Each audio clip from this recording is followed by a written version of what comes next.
嘉义水上柯德士边啊有一间菜场，也就是善德堂，内面有台湾第一代菜画师傅陈玉芳所画壁画18罗汉。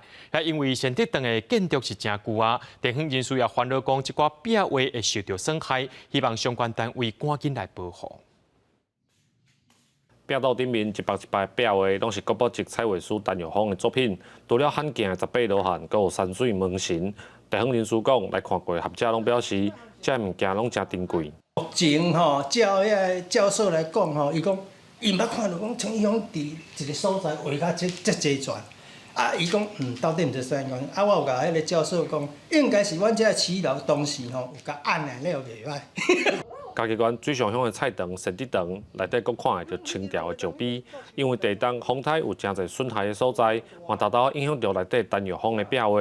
地方人士希望相关单位赶紧处理，莫互文物着安尼害去。这吼会适合，因为吼，迄几档有地动你啦，地震吼，啊加减吼，有迄个伊个徛吼会了走，会适合啊。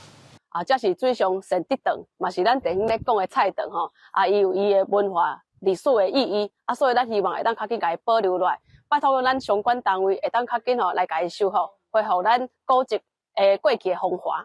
嘉义县文化局表示，针对善德堂的修复，文资局补助的经费已经落来，会先处理欠付的问题，续来阁做调查研究甲紧急征收的计划。记者林慧婷，嘉义报道。